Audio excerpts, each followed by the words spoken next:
The question of whether we are alone in the universe has intrigued humanity for centuries. With recent advancements in technology, we are now able to explore this question with greater precision.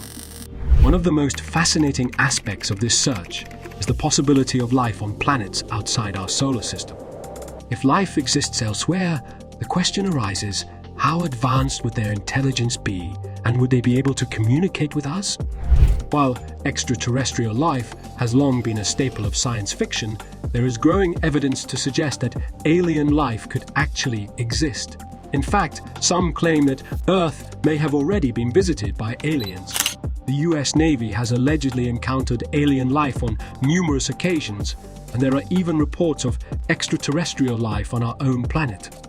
One of the tools used in the search for extraterrestrial life is the telescope. Since Galileo Galilei first used a telescope to observe the sky in 1609, we have been studying the stars in the hopes of finding evidence of other worlds.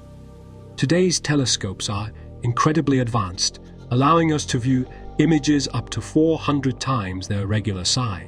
With modern telescopes, we can observe events taking place in the most distant regions of the universe, such as star formation and death, as well as the occasional object entering our solar system. The Pan-STARRS 1 system, located at the Haleakala Observatory in Hawaii, is an impressive telescope system consisting of astronomical cameras, telescopes, and a computing facility that continuously scans the sky for moving or variable objects, and also generates accurate astronomy and photometry data. The second Pan-STARRS data release, announced in January 2019, contained an unprecedented 1.6 petabytes of data, making it the largest collection of astronomical information available to the public. The discoveries made using the Pan-STARRS 1 system have been remarkable. In 2017, astronomer and physicist Robert Work discovered the first interstellar object to pass through our solar system called Oumuamua. Although relatively small, at 3,000 feet in length and 548 feet in thickness, Oumuamua is significant because it is the first interstellar object ever observed by humans. While passing through our solar system, Oumuamua exhibited unusual characteristics such as a tumbling motion and non-gravitational acceleration, leading some scientists to suggest that it might be an alien craft. Avi Loeb, a physicist and Harvard University professor, has even speculated that it could be an artificial thin solar sail propelled by solar radiation pressure. However, other academics dispute this theory, arguing that the evidence is insufficient to prove it. Despite the debate, the search for interstellar objects like Oumuamua continues. Future sky surveys may discover more of these objects, and there have been discussions about sending a spacecraft to study them. The feasibility study project Lyra has proposed launching a spacecraft from Earth to catch up with Oumuamua in 26 years, but there are concerns about whether the spacecraft will overtake the object and lose scientific value. While the origin and nature of Oumuamua remains a mystery, its discovery has sparked new interest and research into the possibility of extraterrestrial life. Oumuamua passed through our solar system, but is there evidence of alien technology landing on Earth? There are claims that Antarctica was once ice-free and that an ancient civilization is buried beneath the ice in Antarctica. Could they hold secrets to alien life? Google Earth images also appeared to show a pyramid protruding from the tundra, with advocates claiming it as evidence that people once lived in the area and built structures there. With the release of these photographs, a conspiracy emerged. Some claim that Hitler was aware of the city in Antarctica and declared it German territory. Others assert that the Nazis established a base there and discovered alien technology buried beneath the ice. Still others assert that they communicated with aliens and received information on how to create superweapons. Some individuals think the base is still there, and that the Illuminati Germans and aliens are working together to use it to create a new world government. Pentagon UFO videos that fuel conspiracy claims about alien technology and a Nazi stronghold in the Arctic. The Pentagon released a few videos taken by Navy SEALs in 2020 confirming the existence of UFO. These videos show unidentified flying objects that some people think are made of alien technology. The videos released were taken in 2004, 2014, 2015, and 2019. Those who believe in extraterrestrial life would be happy to know that the Pentagon released videos that confirmed the existence of UFOs in 2020. On November 14, 2004, Captain David Fravor, a Tic Tac fighter pilot with the USS Nimitz Carrier Strike Group, claims to have looked into radar signals of a probable target off the coast of Southern California. Fravor claims that the USS Princeton CG-59 ship of the strike group had been keeping an eye on the peculiar aircraft for 2 weeks before the incident. The aircraft would come at a height of 80,000 feet, 24,000 meters, quickly descend to the water, then stop and hover at 20,000 feet. Fravor and another pilot, Alex Dietrich, claimed to have seen a white, oval object floating over an obstruction in the water. Fravor estimated the object's length to be around 40 feet. There were 4 people in total who saw the object, 2 pilots and 2 weapons systems officers in the back seats of the 2 planes. Fravor claims that as he descended to get closer to the object, it rose and followed his plane's track. Underwood captured the FLIR footage and named the infrared image on board his aircraft, which had a cutting-edge infrared camera flare that favored craft without one, Tic Tac, but I didn't see any strange objects personally. Between 2014 and 2015, fighter pilots from the USS Theodore Roosevelt Carrier Strike Group flew over the American East Coast.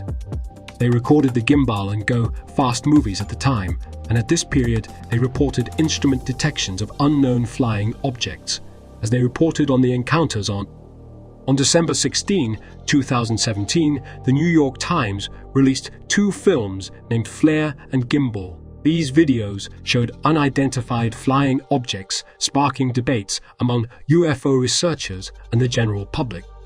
However, not everyone agreed with the reporting of the New York Times. Professor Keith Claw criticized the narrative, calling it slanted and supported by flimsy sources. He argued that the most likely explanations have not received enough attention and that the coverage has adopted a mysterious frame that only capitalizes on the catchy UFO tag. In 2019, another video was made publicly available, but the Department of Defense did not confirm it until April 2021. Susan Goh, a Pentagon spokeswoman, confirmed that sailors from the USS Russell took the video.